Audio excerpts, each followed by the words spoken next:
نادان چڑیا۔ کسی جنگل میں خوبصورت رنگوں والی چڑیا اور چڑا اپنے چھوٹے چھوٹے بچوں کے ساتھ رہتے تھے۔ ایک دن جنگل میں شہر سے بہت سے شکاری آئے اور انہوں نے بہت سارے جال لگائے۔ بدقسمتی سے چڑیا کا ایک بچہ اس میں پھنس گیا۔ چڑیا اور چڑا بہت پریشان ہوئے، روئے چلائے، مگر شکاریوں نے چڑے کو نہ چھوڑا اور وہ اسے لے کر شہر چلے گئے۔ دن یوں ہی گزرتے گئے۔ چڑیا اور چڑے کے بچے بڑے ہوتے گئے اور انہوں نے اپنے اپنے گھونسلے بنا لیے۔ ایک دن چڑیا گھونسلے کے پاس ٹہنی پر بیٹھی ہوئی تھی کہ اتنے میں ایک پیارا سا چڑا اڑتا ہوا آیا۔ کافی دیر گزرنے کے بعد بھی جب چڑیا اس کو پہچان نہ سکی تو چڑا بولا، پیاری امی جان، میں آپ کا وہی بیٹا ہوں جسے شکاری جال میں پکڑ کر لے گئے تھے۔ یہ سن کر چڑیا بہت خوش ہوئی۔ چڑا بھی جب شام کو لوٹا تو اپنے ننھے چڑے کو دیکھ کر بہت حیران ہوا۔ چڑے نے اسے اپنے چھوٹے سے گھونسلے میں رہنے کی دعوت دی تاکہ وہ کچھ دن ان کے پاس آرام سے رہے اور پھر اپنے دوسرے بہن بھائیوں کی طرح گھونسلہ بنا لے۔ کچھ دن تک تو ننھا چڑا اپنے ماں باپ کے ساتھ کھانے کی تلاش میں جاتا مگر پھر اکتا گیا۔ وجہ یہ تھی کہ وہ پنجرے میں قید رہ کر سست ہو گیا تھا۔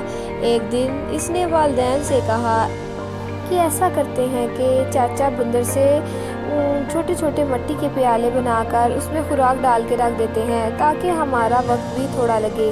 چڑا تو خاموش رہا مگر چڑیا بولی، میرے پیارے بچے، ہم تو اپنا رزق صبح اٹھ کر اللہ کے بھروسے پر تلاش کرتے اور آج تک ہم کبھی بھوکے پیٹ نہیں سوئے۔ چڑا بولا، امی جان، دنیا نے بڑی ترقی کر لی ہے، یہ تو پرانی باتیں ہیں۔ میں تو چاہتا تھا کہ اس طرح آپ کو اور ابو جان کو آسانی ہو جائے گی۔ جب تک میں آپ کے ساتھ ہوں آپ کو زیادہ کام نہ کرنا پڑے گا اور خوراک کی تلاش بھی میں ہی کر لیا کروں گا۔ آخر چڑیا اور چڑا راضی ہو گئے اور بندر کمار سے 2 چھوٹے چھوٹے مٹی کے پیالے بنوا کر گھونسلے میں رکھ دیے۔ کچھ دن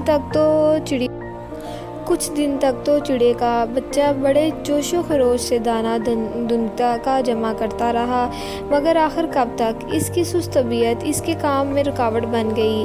اب وہ بہانے بنا دیتا اور زیادہ تر وقت اپنے دوستوں میں باتوں اور کھیل کود میں ہی گنوا دیتا اور جو کچھ بھی چڑیا اور چڑا جمع کرتے بڑے مزے سے کھاتا۔ چڑیا اور چڑا اس وقت کو کوسنے لگے